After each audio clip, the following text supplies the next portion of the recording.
Hello friends, welcome to our channel. जैसा कि मैंने वादा किया था कि बोर्ड एग्ज़ाम ख़त्म होने के तुरंत बाद ही मैं अपने चैनल के माध्यम से आकांक्षा 40 और पॉलिटेक्निक का बेहतरीन तरीके से तैयारी कराऊंगा। और जो 23 मार्च को आकांक्षा 40 का एग्ज़ाम हुआ और जो लोग हमारे यूट्यूब चैनल से जुड़कर आकांक्षा 40 की तैयारी किए, उनका 23 तारीख का दिन बहुत ही बेहतरीन दिन हुआ होगा। उनका बहुत सारा क्वेश्चन जो है हमारे डायरेक्ट चैनल से, हमारे चैनल पे जो डायरेक्ट वीडियो अपलोड हुआ है उससे डायरेक्ट मिला हुआ क्वेश्चन है। तो इसी तरीके से आगे जो पॉलिटेक्निक का प्रिपरेशन हमारे यूट्यूब चैनल से जुड़कर जो लोग कर रहे हैं, उनको भी मैं ये गारंटी दिलाता हूँ कि उसमें भी क्वेश्चन हमारे यहाँ पे जो वीडियो अपलोड हो रहा है उससे डायरेक्ट मिलने वाला है। इसलिए जो लोग हमारे चैनल से जुड़े नहीं हैं वो हमारे चैनल से जुड़ जाएं, हमारे चैनल को सब्सक्राइब कर लें और नोटिफिकेशन बेल आइकन को नोटिफिकेशन जो बेल आइकन है ना, नोटिफिकेशन बेल आइकन को जो है वो ऑन कर लें, ताकि हमारे यूट्यूब चैनल पे जो भी वीडियो नया अपलोड होगा उसका नोटिफिकेशन आप तक तुरंत पहुंच जाए और आप वीडियो को मिस ना करें। आपको ही फ़ायदा होगा। आप अगर वीडियो मिस करेंगे तो आप हो सकता है कि कई क्वेश्चन को एग्ज़ाम में स्किप करके आएंगे, छोड़ के आएंगे। इसलिए एक एक वीडियो जो होता है हमारे यूट्यूब चैनल पे जो अपलोड होता है वो बहुत ही बेहतरीन होता है, बहुत ही मेहनत करके लाया जाता है। इसलिए एक एक क्वेश्चन जो है वो आपके एग्ज़ाम की दृष्टि से इम्पॉर्टेंट है।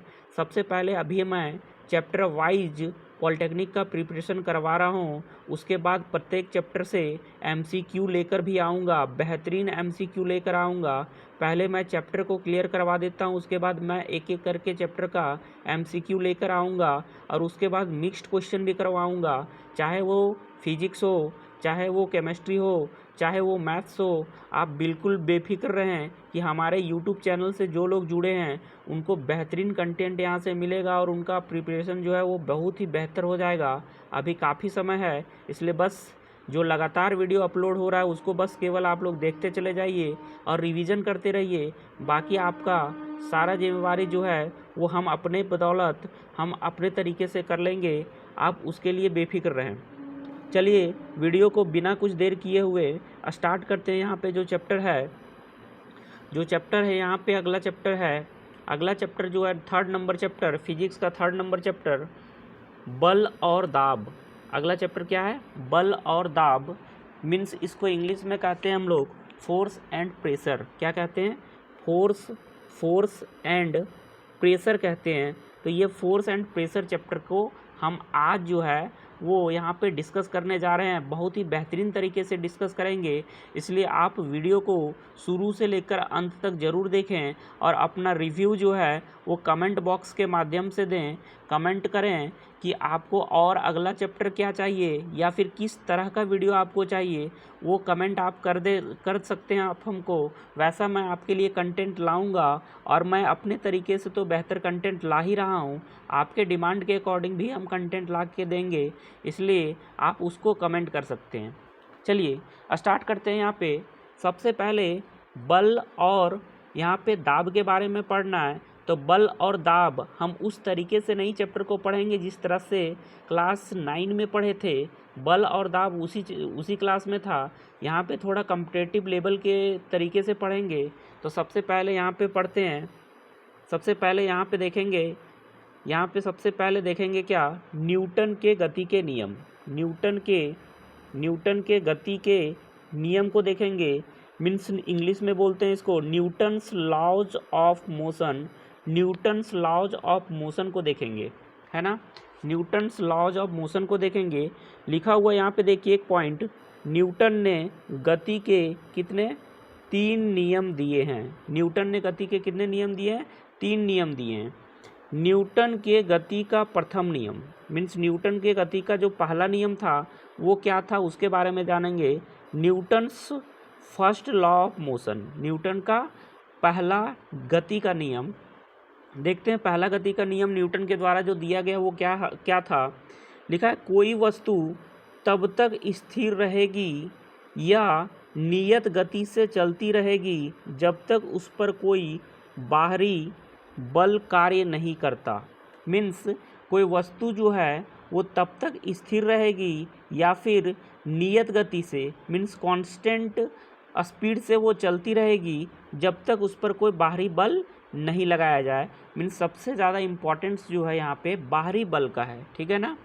चलिए इसके नीचे क्या लिखा हुआ है, इस नियम को जड़त्व का नियम भी कहते हैं। देखिए ये क्वेश्चन बनता है, ये क्वेश्चन आता है, वेरी वेरी इंपॉर्टेंट है।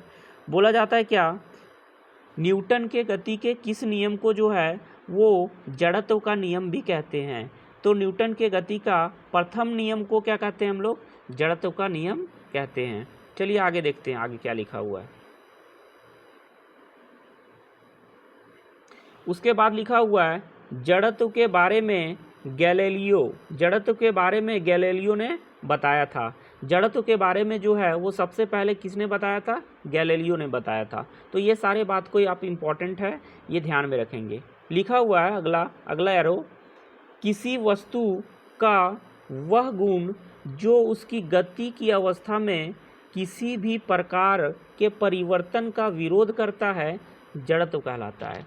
किसी वस्तु का वह गुण जो उसकी गति की अवस्था में किसी भी प्रकार के परिवर्तन का विरोध करता है, उसे क्या कहते हैं हम लोग, जड़त्व कहते हैं या जड़त्व कहलाता है। जैसे मान लीजिए कि कोई पंखा जो है वो स्विच ऑन कर देने के बाद वो घूम ही रहा है और उसके बाद स्विच ऑफ कर देने के बाद पंखा जो है वो कुछ देर तक घूमता ही रहता है। इसका मतलब वह जो है पहले की अवस्था में बने रहना चाहता है, मतलब पहले वह गति की अवस्था में था तो वह गतिशील ही रहना चाहता है।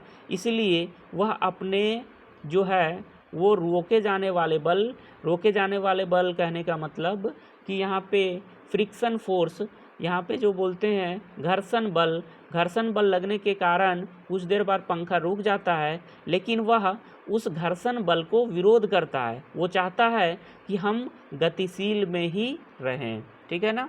अब देखिए जड़त्व जो होता है उसके प्रकार के बारे में जानेंगे। तो सबसे पहला प्रकार विराम जड़त्व, इनेर्शिया ऑफ रेस्ट। इनेर्शिया मीन्स क्या होता है, जड़त्व। इनेर्शिया का मतलब होता है जड़त्व, मीन्स जड़त्व का इंग्लिश जो होता है वो होता है इनेर्शिया। जड़त्व का इंग्लिश क्या होता है, इनेर्शिया। तो यहाँ पे सबसे पहले पढ़ेंगे विराम का जड़त्व, है ना।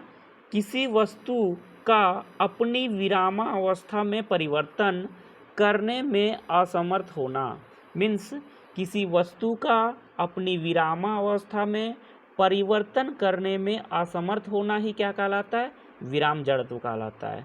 अगर आपको यहाँ से क्लियर नहीं हो रहा है तो एग्जाम्पल देखिए, लिखा हुआ है क्या, पेड़ के हिलने से, हलने लिखा हुआ है यहाँ पे, हिलने होगा, पेड़ के हिलने पर फलों का गिरना। पेड़ के हिलने पर क्या होना, फलों का गिरना। जैसे कहने का मतलब कि पेड़ जो है वो, पेड़ में जो है वो क्या फल लगा हुआ है, जब उसकी टहनी को हिला देते हैं या फिर पेड़ को हिला देते हैं तो फल जो है अपने पोजीशन पे ही रहना चाहता है, लेकिन उसके टहनी के इधर उधर होने की वजह से क्या होता है, फल उससे मतलब उसके जगह से क्या होता है, डिस्प्लेस हो जाता है और वो फाइनली गिर जाता है। कहने का मतलब ये हुआ कि किसी वस्तु का अपनी विराम अवस्था में परिवर्तन करने में असमर्थ होना, मतलब अगर विराम में है तो विरामावस्था में ही बना रहना चाहता है, अगर वो मोशन में है तो मोशन में ही बना रहना चाहता है, मतलब वो गतिज जड़त्व में आ जाएगा। अच्छा दूसरा एग्जाम्पल पढ़ लेते हैं। रोलर कोस्टर की राइट स्टार्ट पर अचानक पीछे गिरना, मतलब जो रोलर कोस्टर होता है अचानक से जब स्टार्ट होता है तो पीछे गिरता है। या फिर सीधा समझ सकते हैं कि जब हम लोग क्या करते हैं, कोई ट्रेन चल रहा है और ट्रेन चलने के मतलब ट्रेन जो है रुका हुआ है और ट्रेन के अचानक चलने से क्या होता है, हम लोग पीछे की ओर झुक जाते हैं। तो वही बात यहाँ पे लिखा हुआ है मेनली, ठीक है ना। घोड़े के दौड़ने पर सवार का पीछे गिरना, घोड़े के अचानक दौड़ने पर क्या होता है, जो उस पर सवार व्यक्ति होता है वो अचानक से पीछे की तरफ गिर जाता है। तो ये सारे जो है एग्जाम्पल वो विराम जड़त्व का है। विराम जड़त्व का मतलब कि वह अपने विरामावस्था में ही बना रहना चाहता है, वो गति की अवस्था में नहीं बना रहना चाहता, ठीक है ना। तो उसको बोलते हैं विराम जड़त्व। और वो गति का मतलब विराम जड़त्व से गति जड़त्व में आने के लिए वो उसका विरोध करता है। ठीक है, चलिए अगला देखते हैं। गति जड़त्व और ज़्यादा क्लियर हो जाएगा गति जड़त्व देखने के बाद। देखिए गति का जड़त्व में क्या लिखा हुआ है, इनर्शिया ऑफ मोशन, इंग्लिश में क्या कहते हैं, इनर्शिया ऑफ मोशन कहते हैं। लिखा हुआ है किसी वस्तु का अपनी गत्यावस्था में परिवर्तन करने में असमर्थ होना। मीन्स गत्यावस्था में परिवर्तन करने में असमर्थ होने का मतलब ये हुआ कि जैसे वो गति में है लेकिन गति की अवस्था से वह स्थिर की अवस्था में परिवर्तन होने को असमर्थ करता है, मतलब उसका विरोध करता है, तो उसको बोलते हैं गति जड़त्व। उसको क्या बोलते हैं, गति का जड़त्व बोलते हैं। एग्जाम्पल देखेंगे, लिखा हुआ किसी बस के अचानक रुकने पर आगे की ओर गिरना। जैसे बस चल रही है और अचानक से रुकी तो क्या होते हैं लोग, सवारी जो होते हैं वो क्या करते हैं, वो आगे की ओर झुक जाते हैं। मतलब वो जो होते हैं वो गति में ही रहना चाहते हैं लेकिन अचानक से रुकने की वजह से लोग आगे की ओर झुक जाते हैं। अगला लिखा हुआ है दौड़ते घोड़े के अचानक रुकने से सवार का आगे की ओर गिर जाना। दौड़ते घोड़े जो है वो उसी तरह से काम कर रहा है जैसा कि एक बस जो है वो चलता हुआ बस जो है काम कर रहा है। तो अचानक से अगर दौड़ता हुआ घोड़ा जो अचानक से रुक जाए तो उस पर जो सवार व्यक्ति होता है वो क्या होता है, आगे की ओर झुक जाता है, आगे की ओर गिर जाता है। ठीक है ना। बिना सीट बेल्ट ड्राइविंग के टक्कर पर चालक का उछलना। मतलब कभी कभी रोड में जो होता है ना बम्पर टाइप का होता है, तो बिना सीट बेल्ट लगाए अगर ड्राइविंग कर रहा होता है ड्राइवर तो क्या होता है, जो बम्पर होता है उस समय क्या होता है, वो उछलता है ना। टक्कर से क्या होता है, उस पर जब टकराता है तो क्या होता है, चालक का उछलना। ठीक है ना, उछल जाता है थोड़ा। चलिए आगे देखते हैं। अब लिखा हुआ है दिशा का जड़त्व। दिशा का जड़त्व मीन्स इंग्लिश में बोलेंगे उसको क्या, दिशा का जड़त्व, और इंग्लिश में बोलेंगे inertia of direction, inertia of direction. तो यहाँ पे लिखा हुआ है किसी वस्तु का अपनी दिशा में परिवर्तन करने में असमर्थ होना। मतलब कोई वस्तु जो है जिस दिशा में चल रहा है उस दिशा से परिवर्तन करने में असमर्थ होना ही क्या कहलाता है, यहाँ पे दिशा का जड़त्व कहलाता है, इनर्शिया ऑफ डायरेक्शन कहलाता है। जैसे वाहन तीक्ष्ण मोड़ पर मुड़ता है तो चालक एक ओर झुकता है। जैसे कहने का मतलब अगर अचानक से क्या है, तीखी मोड़ है, आगे जाकर क्या है, तीखी मोड़ है, तो जब वहाँ पे कोई वाहन जो है वहाँ पे मुड़ती है तो क्या होता है, चालक भी क्या होता है, झुक जाता है जिधर मुड़ती है उधर। ठीक है ना। तो ये जो हो गया वो दिशा का जड़त्व का एग्जाम्पल है। ठीक है। अब हम पढ़ेंगे अगला संवेग। अब क्या पढ़ेंगे, अगला जो पढ़ेंगे वो पढ़ेंगे संवेग। और संवेग को इंग्लिश में क्या कहते हैं, मोमेंटम। क्या कहते हैं, मोमेंटम कहते हैं। ठीक है ना। देखिए मोमेंटम होता क्या है, लिखा है किसी गतिमान पिंड का एक गुण जो उस पिंड में उसके द्रव्यमान और गति के आधार पर होता है और जो एक पिंड के द्रव्यमान और वेग के गुणनफल के बराबर होता है। कहने का मतलब कि संवेग क्या होता है, संवेग जो होता है वो किसी गतिमान पिंड का एक गुण है जो उस पिंड में उसके द्रव्यमान और गति के आधार पर होता है और जो पिंड के द्रव्यमान और वेग के गुणनफल के बराबर होता है। कहने का मतलब कि P संवेग को किससे दिखाते हैं, P से दिखाते हैं। ठीक है ना। इसका इंडिकेशन सिंबल जो होता है वो P होता है, डिनोट करते हैं उसको P से। अच्छा, द्रव्यमान का क्या हो गया M, और वेग का क्या हो गया V, वेलोसिटी। तो P इक्वल टू क्या होता है हमारा, M भी होता है। P इक्वल टू क्या होता है हमारा, M भी होता है। ठीक है ना। मीन्स संवेग बराबर मास इंटू वेलोसिटी।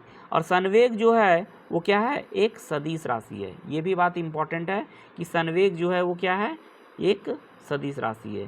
संवेग क्या है मेरा, सदिश राशि है, इसलिए ये सारे पॉइंट दिमाग में रखना है, इम्पॉर्टेंट है। चलिए बढ़ते हैं आगे। अब देखते हैं अगला संवेग का एसआई मात्रक। एसआई मात्रक क्या होगा संवेग का, वो देखेंगे। एसआई मात्रक जो होता है संवेग का वो केजी मीटर पर सेकेंड होगा, क्योंकि P इक्वल टू अभी हम पढ़े, P इक्वल टू पढ़े क्या, P इक्वल टू होता है M इंटू वी।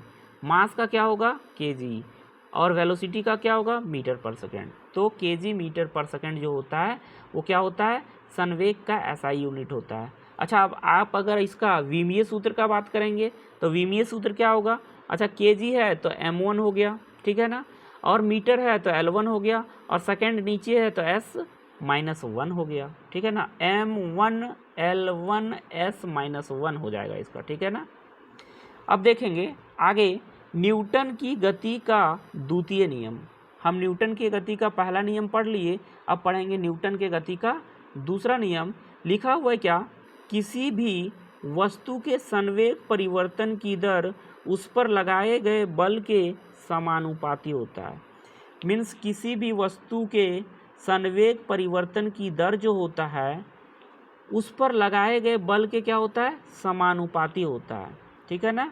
या फिर एक दूसरा यहाँ पे लिखा हुआ है, इसको देखें थोड़ा, लिखा है समय के साथ रैखिक गति में परिवर्तन की दर पिंड के द्रव्यमान और उसके त्वरण के गुणनफल के बराबर होती है, जो लागू बल के परिमाण के बराबर मिलता है, परिमाण को मापता है। कहने का मतलब अगर दोनों को फिर से समझें तो लिखा हुआ है किसी भी वस्तु का संवेग जो होता है, किसी भी वस्तु का जो संवेग होता है वो क्या होता है, संवेग में परिवर्तन की दर, किसी भी वस्तु के संवेग में परिवर्तन की दर उस पर लगाए गए बल के समानुपाती होता है।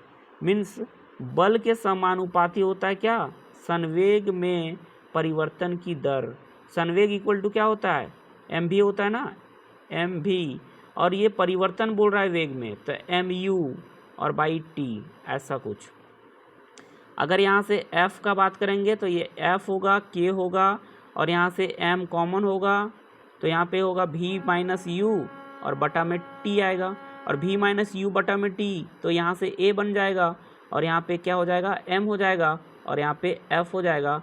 अब यहाँ पे क्या करेंगे, k का वैल्यू, k कांस्टेंट है इसलिए k का वैल्यू जब 1 पुट कर देंगे तो फाइनली आएगा f इज इक्वल टू क्या, m इंटू ए, आ गया ना, f equal to m into A, तो यही चीज़ होता है, ठीक है। चलिए यहाँ पे देखते हैं, फाइनली लिखा हुआ है, देखिए यहाँ पे लिखा हुआ है f equal to M A, ये फॉर्मूला बस इम्पॉर्टेंट ज़्यादा है। और दूसरा लिखा हुआ था क्या, समय के साथ रैखिक गति के परिवर्तन की दर पिंड के द्रव्यमान और उसके त्वरण के गुणनफल के बराबर होती है, जो बल के परिमाण को मापता है, ठीक है ना। कुल मिलाकर यही कि f equal to M A जो है उसको आपको ध्यान में रख लेना है। चलिए आगे बढ़ते हैं, आगे जो लिखा हुआ है वो देखते हैं। एथलीट प्रभाव को कम करने के लिए दौड़ खत्म करने के बाद धीरे धीरे रुकते हैं। जो एथलीट होता है ना वो क्या करता है, एथलीट वो दौड़ ख़त्म होने के बाद भी कुछ दूर तक जो है वो चलता रहता है, दौड़ता रहता है, ताकि वह जो है वो संवेग में जो है अचानक से परिवर्तन ना करे, इसीलिए वो दौड़ता रहता है। मतलब अगर वो दौड़ रहा था तो दौड़ के अवस्था में ही बना रहना चाहता है, ठीक है ना, अचानक से वो संवेग में परिवर्तन नहीं करना चाहता। देखिए अगला लिखा हुआ है, गेंद को पकड़ते समय एक क्रिकेट खिलाड़ी अपने हाथ को नीचे करता है ताकि संवेग परिवर्तन की मतलब जो टाइम है ना, संवेग परिवर्तन में लगने वाला जो समय है उसको बढ़ाया जा सके, तब खिलाड़ी को चोट कम लगेगा। गेंद को पकड़ते समय क्या करेगा खिलाड़ी, अपने हाथ को नीचे करता है ताकि टाइम बढ़ा दे। अगर टाइम बढ़ा देंगे तो क्या होगा, जैसे फॉर्मूला होता है P इक्वल टू एम भी माइनस यू और बटे में T। आप देख सकते हैं यहाँ से कि अगर ये टाइम बढ़ा दिया तो क्या होगा, संवेग कम होगा, क्योंकि इन्वर्सली प्रोपोर्शनल है टाइम और संवेग, ठीक है ना।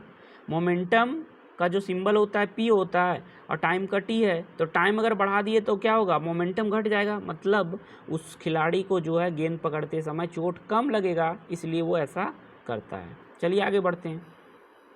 ऐसे ये सब सारा चीज़ तो आप पढ़े होंगे, बस एक बार शॉर्ट में रिवीजन करा रहे हैं, इसलिए हम ज़्यादा डिटेल में इसको एक्सप्लेन भी नहीं कर रहे हैं, ठीक है ना। बस यहाँ पे आपको मेन पॉइंट जो है वो इंडिकेट करवा दे रहे हैं, बता दे रहे हैं। अब देखिए अगला जो टॉपिक है वो लिखा हुआ है बल, फोर्स लिखा हुआ है। उसके बाद यहाँ पे लिखा हुआ है फोर्स के बारे में, यह एक सदिश राशि है। फोर्स क्या है, यह एक सदिश राशि है। इसका एसआई मात्रक क्या होता है? न्यूटन होता है। इसका एसआई मात्रक क्या होता है? न्यूटन होता है। अगर सीजीएस मात्रक का बात करें, सीजीएस पद्धति में जो इसका मात्रक होता है वो क्या होता है? डायन होता है। सीजीएस पद्धति में इसका मात्रक क्या होता है? डायन होता है।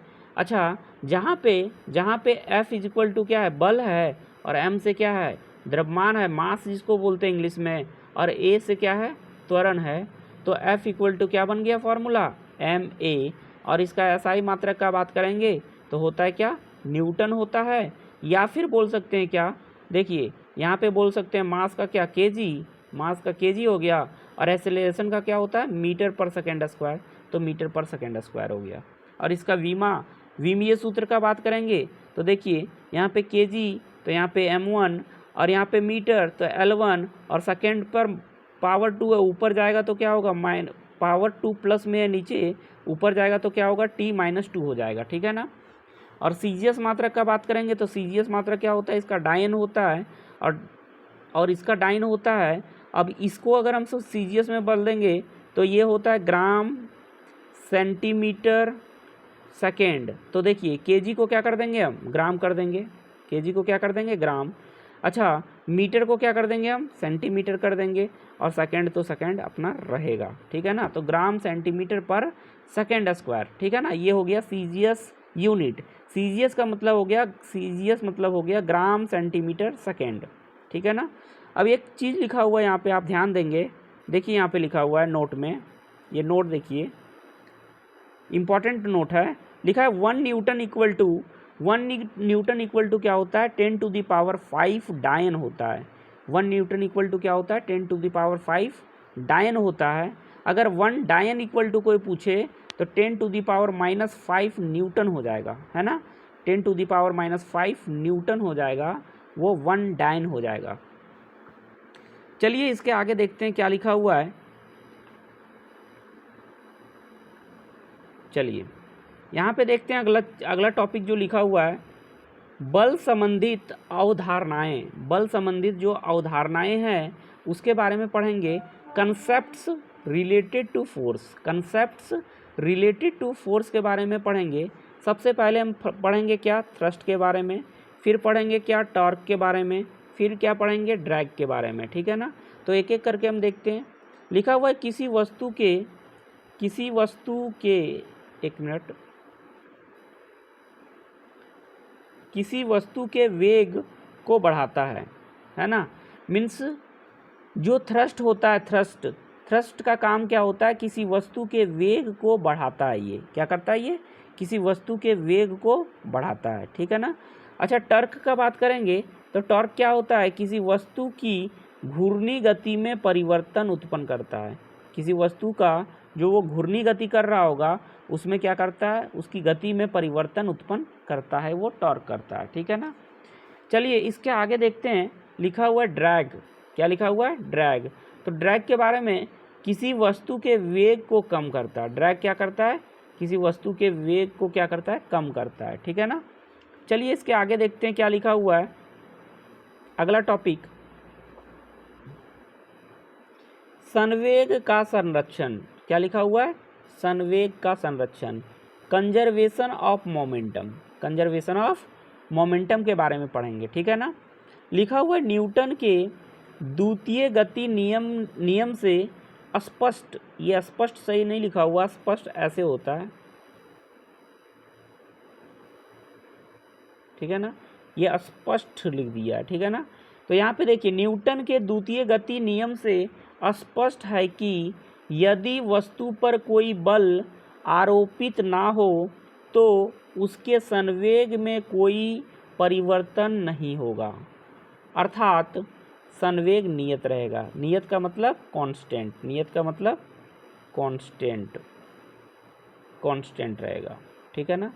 कहने का मतलब कि अगर न्यूटन के द्वितीय गति नियम को देखेंगे तो वहाँ से स्पष्ट होता है ये चीज़ कि यदि कोई वस्तु में कोई बाहरी बल आरोपित ना हो तो संवेग में परिवर्तन नहीं होगा, और संवेग में परिवर्तन नहीं होगा इसका मतलब संवेग जो होगा वो क्या होगा? कांस्टेंट रहेगा। सीधी सी बात है। अब देखो, एक अगर बंदूक से गोली फायर की जाती है, बंदूक से जो है वो गोली छोड़ी जाती है तो उसको बोलते हैं बिफोर फायरिंग, और बंदूक से गोली छोड़ने के पहले की बात है बिफोर फायरिंग, और जब छोड़ दी जाती है तो आफ्टर फायरिंग। तो यहाँ पे क्या होता है, कुल संवेग जो होता है, यहाँ पे कुल संवेग का अगर बात करेंगे तो कुल संवेग जो होता है वो क्या होता है, m जो होगा यहाँ पे वो लिखा हुआ है जीरो, जीरो नहीं है ऑब्जेक्ट का है, हाँ जीरो ऐसे नहीं, कुल संवेग, अगर कुल संवेग का बात करेंगे तो यहाँ पे फॉर्मूला पहले लिख लेते हैं। फॉर्मूला जो होता है m1 u1 प्लस क्या होता है m2 u2 equal to m1 v1 plus m2 v2। ये फार्मूला यहाँ पे लिखा हुआ नहीं था, आप जो इसको नोट कर लेंगे, ये इम्पॉर्टेंट फार्मूला है देखिए, और उसी के आधार पे ये जो है यहाँ पे ये आया हुआ है, ये वाला यहाँ और ये वाला जो है वो यहाँ, ठीक है ना, समझाते हैं देखिए। अच्छा, अगर कोई यहाँ पे बिफोर फायरिंग की बात की जा रही है तो मान लेते हैं कि मास 1 जो है m1 जो है उसको हम मान रहे हैं बुलेट को, बुलेट मतलब बंदूक की गोली को, तो बंदूक की गोली को अगर मास 1 मान रहे हैं तो यहाँ पे देखिए मास को m रहने दिए। अच्छा, उसके बाद इसका वेलोसिटी कितना होगा, शुरू में जब तक बंदूक से गोली छूटी नहीं है तो वो 0 वेलोसिटी के साथ होगा। अच्छा, m2 जो है वो गन को मान लेते हैं, बंदूक को मान लेते हैं, तो इसका वैल्यू स्मॉल m ले लेते हैं, और वो भी जो है विरामावस्था में रेस्ट में है तो उसका भी वैल्यू 0 हो गया। तो m इंटू 0 0 आएगा, और m इंटू 0 फिर से 0 आएगा, और 0 प्लस 0 क्या आएगा 0 आएगा, मतलब ये जो हो गया 0 हो गया। अब इधर की बात करते हैं आफ्टर फायरिंग, तो ये m का वैल्यू हो गया मास बुलेट का, ठीक है ना, ये जो है बुलेट या फिर बंदूक का जो भी है जैसे भी मानना मान लीजिए, यहाँ पे जो है वो m हो गया और स्मॉल v हो गया, ये m हो गया और कैपिटल V हो गया। हम v1 और u1 v1 और v2 मान लिए हैं तो उससे कोई दिक्कत होने वाला नहीं है यहाँ पे। तो यहाँ पे जो होगा आफ्टर फायरिंग वो क्या हो जाएगा, मास तो कुछ ना कुछ होगा और वेलोसिटी जो होगा उसका कुछ ना कुछ आ जाएगा। तो यहाँ पे जो होगा इसमें वैल्यू पुट कर देने के बाद ये जो हो जाएगा आफ्टर फायरिंग जो है संवेग आ जाएगा, ठीक है ना, ये आफ्टर फायरिंग जो होगा वो संवेग आ जाएगा। ये फार्मूला जो हम यहाँ पे बताए वो गोल्डन फार्मूला है, तो इसलिए इसको आप जो है ध्यान से रखिएगा दिमाग में। चलिए क्वेश्चन देखते हैं जो कि बहुत ही इम्पॉर्टेंट है, और ये एग्ज़ाम में क्वेश्चन आना लगभग तय है, लगभग ये तय, इतना गारंटी ले रहे हैं कि ये क्वेश्चन आना तय है, ठीक है। थोड़ा इसको देखिए, मतलब ये कहने का मतलब एग्ज़ाम में अगर क्वेश्चन नहीं आएगा तो ऐसा नहीं कि नहीं आया, लेकिन ये इम्पॉर्टेंट है, आना चाहिए ये सब क्वेश्चन और आता ही है, ठीक है ना। लिखा हुआ है क्या, 2 kg की एक पिस्तौल से 150 मीटर पर सेकेंड वेग के साथ एक 30 ग्राम की एक गोली क्षैतिज रूप से चलाई गई। पिस्तौल का प्रतिक्षेप वेग कितना है ना। पिस्तौल का जो है, पिस्तौल का प्रतिक्षेप वेग means recoil velocity, recoil COIL, यहाँ पे रिकॉइल है ना, ये बताना है, ठीक है। तो 2 kg का पिस्तौल है, तो यहाँ पे अगर बात करेंगे कुल संवेग जो हो जाएगा वो क्या हो जाएगा, कुल संवेग जो होगा वो 0 हो जाएगा, कांस्टेंट हो जाएगा, है ना। तो अगर मास बात कर रहे हैं एक का तो ये 2 kg, ठीक है ना। और अगर यहाँ पे पिस्तौल का ये तो 2 kg का पिस्तौल हो गया, और अगर 30 ग्राम का बात करेंगे तो एक गोली है, तो ये छोटा m का वैल्यू मान लेते हैं 30 ग्राम, ठीक है ना। अगर इसको kg में बदलेंगे तो क्या होगा 0.03 kg, 0.03 kg, ठीक है ना। और वेलोसिटी जो है वो 150 मीटर पर सेकेंड दिया हुआ है, ठीक है, तो फाइनल वेलोसिटी बताना है। अब देखेंगे संवेग जो होता है वो फाइनली क्या है 0, संवेग जो है क्या है 0, और यहाँ पे जो मास है बुलेट का या फिर गोली का वो दिया हुआ है 0.03 है ना, 0.03 बोल सकते हैं या फिर 0.03, और इसका जो है वेलोसिटी क्या 150, और प्लस करके 2 गुने वेलोसिटी, 2 गुने वेलोसिटी क्यों, क्योंकि 2 जो है वो क्या है पिस्तौल का मास है, और वेलोसिटी से इसको मल्टीप्लाई कर देंगे, ठीक है ना। तो इसको अगर कैलकुलेट करेंगे तो जो वेलोसिटी आएगा फाइनली, जो कैलकुलेट करके वेलोसिटी आएगा वो कुछ ऐसा आएगा, ठीक है ना। वेलोसिटी जो आएगा वो माइनस में आएगा। इसका क्या मतलब है कि ये माइनस में आएगा, इसका मतलब कि वो जो है वो तेज़ी से आगे बढ़ेगा, है ना। और इसका वैल्यू जो है माइनस शो कर रहा है, ये जो है रिक्वाइल हो रहा है इसीलिए, ठीक है ना, रिक्वाइल हो रहा है इसीलिए। चलिए इसके आगे देखते हैं।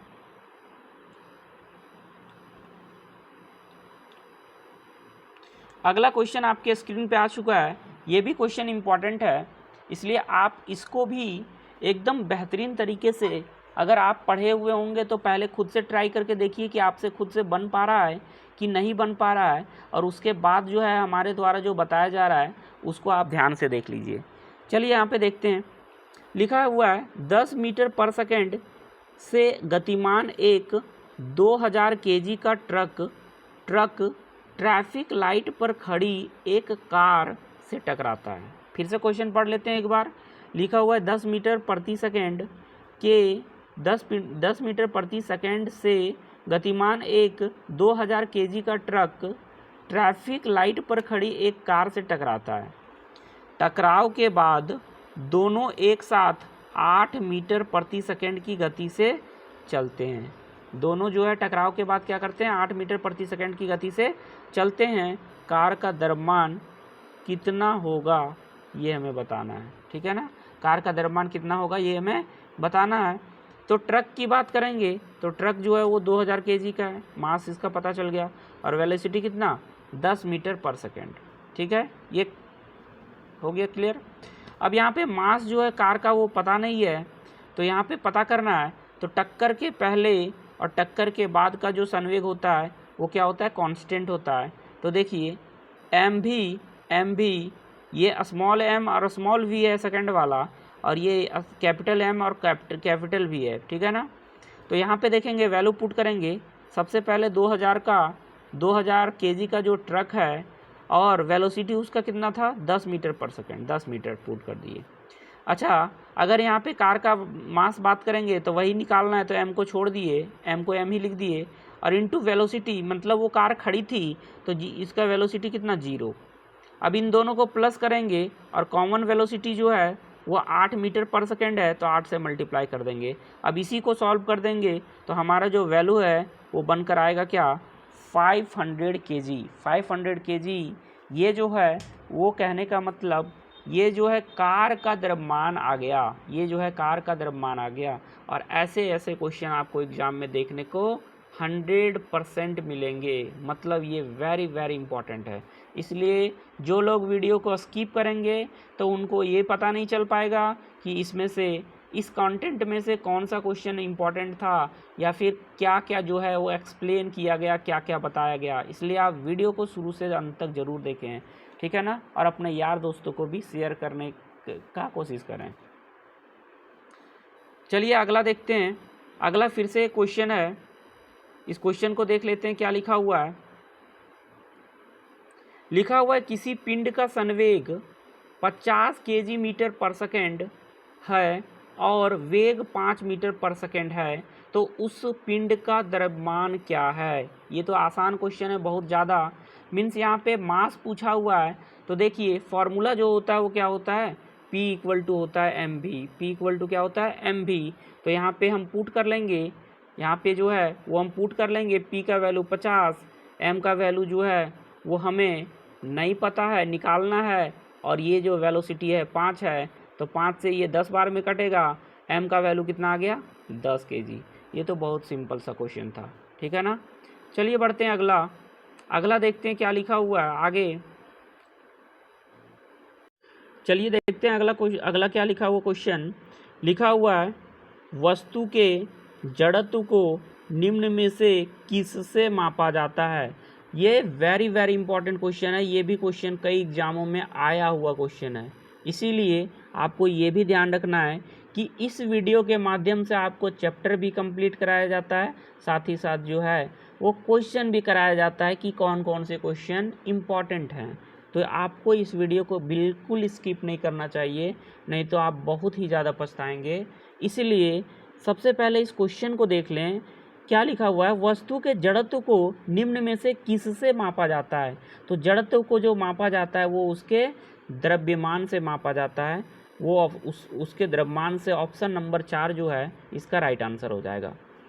चलिए आगे क्वेश्चन लिखा हुआ है, लिखा है यदि 10 न्यूटन और 5 न्यूटन 10 न्यूटन और 5 न्यूटन के दो बल एक वस्तु पर एक ही दिशा में लगाए जाते हैं तो उस पर कार्यरत कुल बल कितना होगा। अगर एक ही दिशा में लगाए जाते हैं तो दोनों प्लस हो जाएगा, सीधा सा बात 15 न्यूटन हो जाएगा। अगर विपरीत दिशा की बात बोलता तो दोनों माइनस हो जाता, तो ये 5 न्यूटन हो जाता। ये तो ईजी था। चलिए बढ़ते हैं आगे। एक एक करके जो कंसेप्ट है इस हमारे वीडियो सीरीज के माध्यम से आपको बेहतरीन तरीके से कराया जाएगा। जो लोग आप क्लास 9, 10 में सही से नहीं पढ़े होंगे वो लोगों के लिए तो ये रामबाण साबित हो रहा है, ठीक है ना। आप लोग इस वीडियो को ज़रूर से ज़रूर देखें, बहुत ही फ़ायदा होगा। लिखा हुआ यहाँ पे एक क्वेश्चन पहले देखिए, लिखा है एक स्थिर बल 2 सेकंड की अवधि के लिए 5 केजी द्रव्यमान की वस्तु पर कार्य करता है। एक स्थिर बल 2 सेकंड की अवधि के लिए 5 केजी द्रव्यमान की एक वस्तु पर कार्य करता है। यह वस्तु के वेग को 4 मीटर से 7 मीटर पर सेकंड तक बढ़ा देता है। प्रयुक्त बल की मात्रा ज्ञात करें, ठीक है ना। प्रयुक्त बल की मात्रा ज्ञात करना है, मतलब बल फाइंड करना है, लेकिन उसके पहले हमारा एक्सेलरेशन दिया हुआ नहीं है। बल equal to force equal to formula जो होता है वो होता है मास इनटू क्या होता है एक्सेलरेशन, त्वरण बोलते हैं जिसको, ठीक है ना। ये होता है फार्मूला। तो इसके लिए तो हमको एक्सेलरेशन चाहिए ना, एक्सेलरेशन है ही नहीं हमारे पास, तो हम एक्सेलरेशन निकालने का फार्मूला यूज कर लेंगे। ये क्या होता है a equal to V minus U by T. तो यहाँ से जो है सब पुट करके तो 3/2 मीटर पर सेकेंड स्क्वायर आ गया। और उसके बाद क्या करेंगे, हम फार्मूला लगा देंगे वही वाला, कौन सा, F equal to M A. F equal to M A लगाने के बाद यहाँ पे पुट कर देंगे, हमारा जो वैल्यू वो 7.5 न्यूटन जो है वो हमारा आ जाएगा, ठीक है ना। चलिए एक अगला क्वेश्चन देखिए, आपके स्क्रीन पे आ चुका है। लिखा हुआ है निम्नलिखित, ये शॉर्ट में लिखा हुआ है, निम्नलिखित में से किसके मध्य जड़त्व का मान अधिकतम होगा। किसके मध्य जो है वो जड़त्व का जो है वो मान अधिकतम होगा, तो जिसका मास ज़्यादा होगा, है ना, सीधा सा बात। आप ऑप्शन को पढ़ लीजिए। लिखा हुआ है एक ही आकार के रबर बॉल और पत्थर के बीच। दूसरा ऑप्शन लिखा हुआ है स्कूटर और बस के बीच। तीसरा लिखा हुआ है 10 रुपये के सिक्के और 5 रुपये के सिक्के के बीच। चौथा ऑप्शन लिखा हुआ है रेलगाड़ी और हवाई जहाज़ के बीच। तो यही इसका राइट आंसर हो जाएगा। क्यों हो जाएगा, क्योंकि इसका मास जो है वो ज़्यादा है, ये मास पे डिपेंड करता है, ठीक है ना। चलिए बढ़ते हैं आगे। देखिए अब हम पहुंच चुके हैं न्यूटन के तृतीय गति नियम की ओर, न्यूटन के तीसरे गति नियम, न्यूटन की गति के तृतीय नियम की ओर हम लोग पहुंच चुके हैं। न्यूटन के गति के तृतीय नियम की ओर पहुंच चुके हैं। लिखा हुआ है देखिए Newton's third law of motion. क्या है ये Newton's third law of motion? लिखा हुआ है प्रत्येक क्रिया की सदैव बराबर एवं विपरीत दिशा में प्रतिक्रिया होती है। प्रत्येक क्रिया की सदैव बराबर एवं विपरीत दिशा में प्रतिक्रिया होती है। कहने का ये मतलब कि अगर हम किसी चीज़ पर धक्का लगाते हैं अगर 5 न्यूटन से, तब वह भी वस्तु हमारे ऊपर जो है वो 5 न्यूटन के बल द्वारा जो है हम पर उल्टे डायरेक्शन में वो फोर्स लगाती है। या फिर यहाँ पे एग्जाम्पल से आपको और ज़्यादा समझ में आ जाएगा। लिखा हुआ है एक तैराक पानी की ओर बढ़ता है और पानी उसे पीछे धकेल देता है, ठीक है ना। एक तैराक जो है वो पानी की ओर बढ़ता है और पानी उसे पीछे धकेल देता है। अगर वो तैराक आगे बढ़ता है तो पानी उसे पीछे धकेल देता है ना। अब बंदूक से गोली जो चलाया जाता है, तो बंदूक से गोली चलाते समय आपको ये पता चला होगा कि पहले बंदूक जो है वो पीछे की ओर झटका देता है, उसके बाद जो है वो गोली आगे बढ़ती है। तो यहाँ पे भी न्यूटन की गति का तृतीय नियम। अच्छा, रॉकेट लॉन्च होता है तो वहाँ पे भी क्या होता है, सबसे पहले बहुत तेज़ गति से नीचे धुआं या फिर प्रेशर छोड़ा जाता है, उसके बाद वो ऊपर जाती है। कहने का मतलब यहाँ पे भी न्यूटन की तृतीय गति नियम का पालन हुआ है। चलिए एक यहाँ पे क्वेश्चन है, थोड़ा हम देख लेते हैं, क्वेश्चन को एडजस्ट कर लेते हैं पहले स्क्रीन पे, उसके बाद देखते हैं क्या लिखा हुआ क्वेश्चन। लिखा हुआ 70 केजी का आदमी 50 न्यूटन के बल से 50 केजी के आदमी को धक्का देता है। 50 केजी वाले आदमी ने दूसरे व्यक्ति को कितने बल से धकेला है। समझ में आया क्वेश्चन? आप फिर से पढ़ते हैं एक बार क्वेश्चन। लिखा हुआ है 70 केजी का आदमी 50 न्यूटन के बल से 50 केजी के आदमी को धक्का देता है। 50 केजी वाले आदमी ने दूसरे व्यक्ति को कितना बल से धक्का दिया होगा। तो यहाँ पे देखिए, अगर वो 50 न्यूटन के बल से धक्का दे रहा है तो यहाँ पे भी जो है वो समान और विपरीत दिशा में प्रतिक्रिया होगी।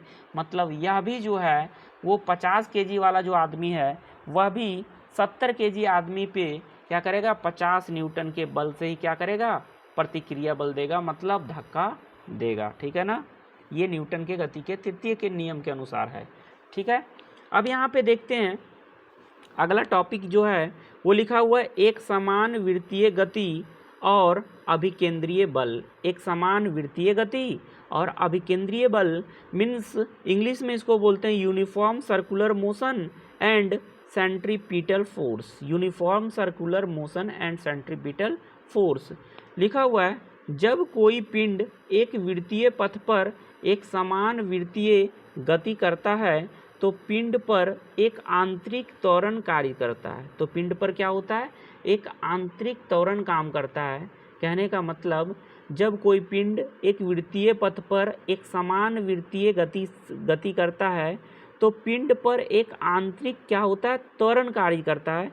जैसे मान लेते हैं कोई एक सर्कुलर मोशन कर रहा है, कोई वस्तु है सर्कुलर मोशन कर रहा है, तो यहाँ पे जो है इसका जो है वो त्वरण जो है एक समान, यहाँ पे क्या होता है, यहाँ पे इस पिंड पर जो है आंतरिक त्वरण कार्य करता है। इस पिंड पे जो है एक आंतरिक त्वरण जो है वो कार्य करता है। यह त्वरण एक वृत्ताकार पथ या वक्र के केंद्र की ओर कार्य करता है। और त्वरण जो होता है वो किधर होता है, केंद्र की ओर। किधर होता है, केंद्र की ओर। जैसे मान लेते हैं ये है तो केंद्र की ओर त्वरण होगा, केंद्र की ओर त्वरण होगा। ठीक है ना, और इसे रेडियल या सेंट्रीपिटल त्वरण के रूप में जाना जाता है जो अभिकेंद्रीय बल को जन्म देता है। जिसे क्या कहते हैं, रेडियल या फिर सेंट्रीपिटल त्वरण के रूप में जाना जाता है जो अभिकेंद्रीय बल को जन्म देता है। ठीक है, इसके आगे देखते हैं क्या लिखा हुआ है। इसके आगे देखिए क्या लिखा हुआ है। लिखा हुआ अभिकेंद्रीय बल वृत्ताकार गति की एक आवश्यक स्थिति है। मीन्स जब कोई वस्तु वृत्ताकार गति कर रहा होगा तो वहाँ पे अभिकेंद्रीय बल जो है वो कार्यरत होता है, लगता है। अभिकेंद्रीय बल इक्वल टू अगर बात करेंगे सेंट्रीपिटल फोर्स इक्वल टू बात करेंगे तो पिंड का द्रव्यमान इंटू केंद्रीय त्वरण। पिंड का द्रव्यमान मास और केंद्रीय त्वरण सेंट्रीपिटल एक्सेलरेशन लिखा हुआ है, सेंट्रीपिटल एक्सेलरेशन। तो ये हो जाएगा हमारा, ठीक है ना, ये हमारा फॉर्मूला हो जाएगा। देखिए यहाँ पे लिखा हुआ एक पॉइंट, एक घुमावदार पथ में चलती हुई वस्तु द्वारा महसूस किए जाने वाला बल जो घूर्णन के केंद्र से बाहर की ओर कार्य करता है। घूर्णन के केंद्र के बाहर जो है वो कार्य करता है। देखिए यहाँ पे फिगर से दिखाया गया है, इस फिगर के माध्यम से आप देख सकते हैं। फिर से पढ़ देते हैं, समझ लीजिए। लिखा है एक घुमावदार पथ पे चलती वस्तु द्वारा महसूस किया जाने वाला जो बल होता है, बल जो घूर्णन के केंद्र से बाहर की ओर कार्य करता है। मान लीजिए कोई वस्तु जो ऐसे कैसे करके घूम रहा है तो जो यहाँ पे महसूस किए जाने वाला बल होगा वो केंद्र से बाहर होगा। किधर होगा, केंद्र से बाहर, मतलब ऐसे, सेंट्रीपिटल। चलिए आगे देखते हैं। अगला जो है टॉपिक, यहाँ पे हमको बल और दाब पढ़ना था, तो बल तो ख़त्म हो चुका, अब हमें दाब पढ़ना है, तो दाब को भी ख़त्म कर ही लेते हैं। दाब के बारे में देख लेते हैं क्या क्या चीज़ें हैं यहाँ पे इम्पॉर्टेंट, उसको भी देख लेते हैं। लिखा हुआ है दाब, और इंग्लिश में बोलते हैं क्या इसको, प्रेशर।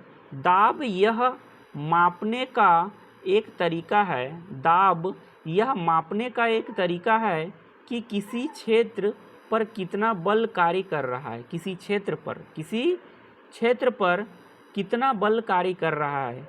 कहने का मतलब अगर हम यहाँ पे बात करेंगे प्रेशर इक्वल टू, तो होता है क्या, फोर्स अपॉन में एरिया, फोर्स बटे में एरिया। ये जो होता है वो क्या होता है, प्रेशर का फॉर्मूला होता है। प्रेशर का क्या होता है, फॉर्मूला होता है। अगर इसका एसआई मात्रक का बात करेंगे तो क्या होता है, पास्कल होता है। ये देखिए पास्कल लिखा हुआ है। और दाब बराबर फॉर्मूला होता है बल बटा क्षेत्रफल, बल बटा क्षेत्रफल जो हम फोर्स बाई एरिया लिखे। अच्छा, बल का क्या होता है, न्यूटन, और एरिया का क्या होता है, मीटर स्क्वायर। तो न्यूटन पर मीटर स्क्वायर हो गया, ठीक है ना, न्यूटन पर मीटर स्क्वायर हो गया, ठीक है।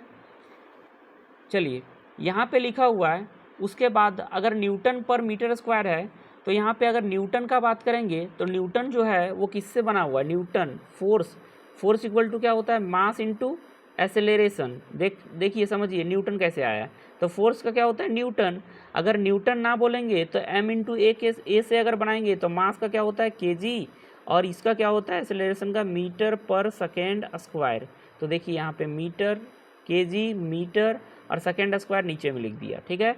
और यहाँ पे ये जो मीटर स्क्वायर है वो भी नीचे लिख दिया क्योंकि वो भी बटा में था।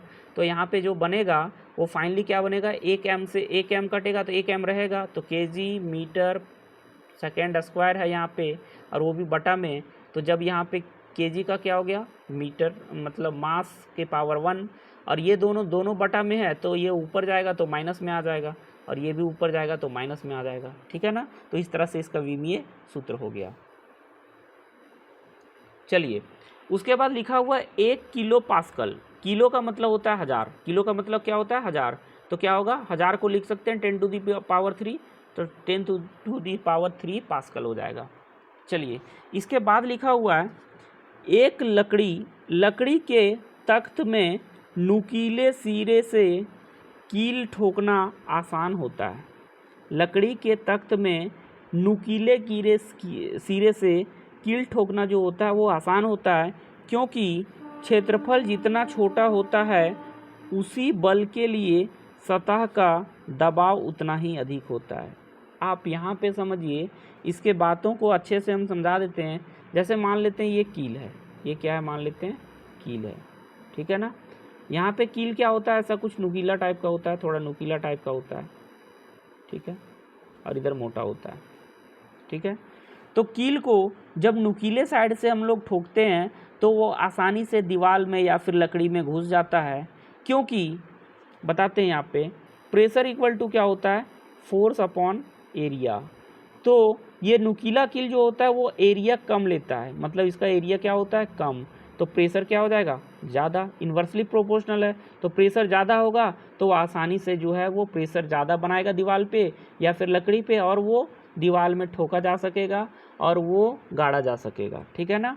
तो कहने का मतलब कि एरिया कम हो जाता है जब उसको नुकीला रखा जाता है, तो प्रेशर ज़्यादा हो जाता है और वो आसानी से वो सतह पर दबाव डालता है, अधिक दबाव डालता है, और वो आसानी से कील गाड़ा जा सकता है।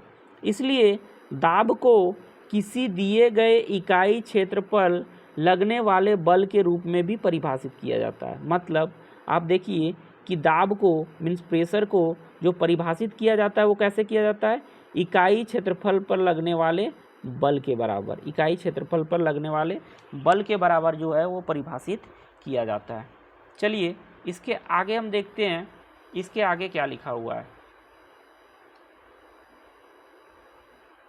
इसके आगे जो है लिखा हुआ है वायु और जल दाब, वायु और जल दाब, air and water pressure, air and water pressure.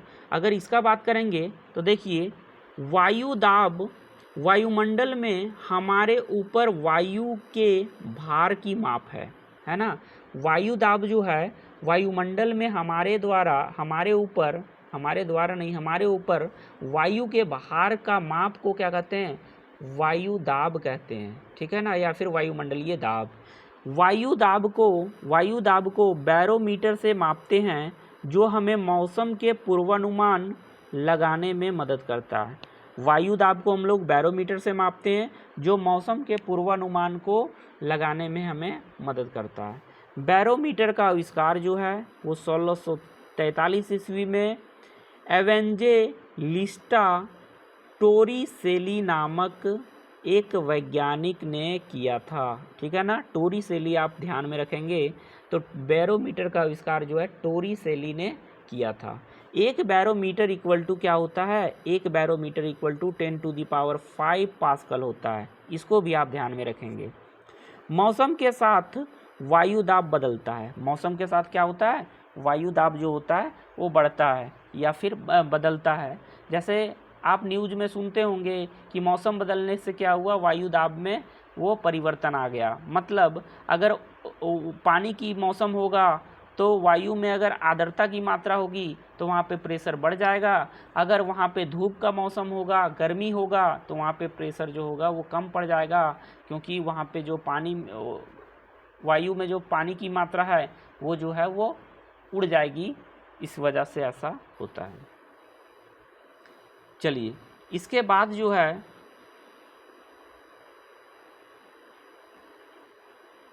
एक यहाँ पे लिखा हुआ है, उच्च दाब ठंडी हवा नीचे की ओर आती है। जब उच्च दाब होता है तो ठंडी हवा जो होता है वो भारी होने के वजह से नीचे की ओर आता है और मौसम रहता है कैसा, साफ।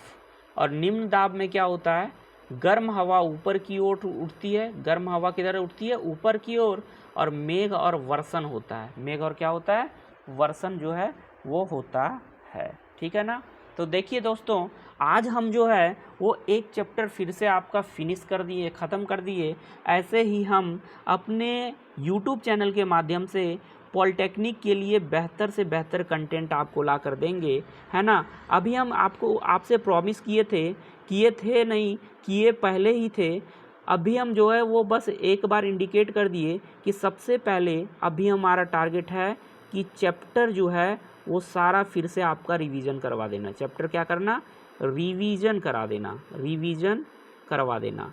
अगर आपका चैप्टर सही से रिवीजन फिर से हो जाएगा, अच्छे से बेहतरीन ढंग से रिवीजन हो जाएगा, उसके बाद हम लेके आएंगे चैप्टर वाइज लेके आएंगे ऑब्जेक्टिव क्वेश्चन, MCQ क्वेश्चन। ठीक है। उसके बाद हम लेके आएंगे मिक्स्ड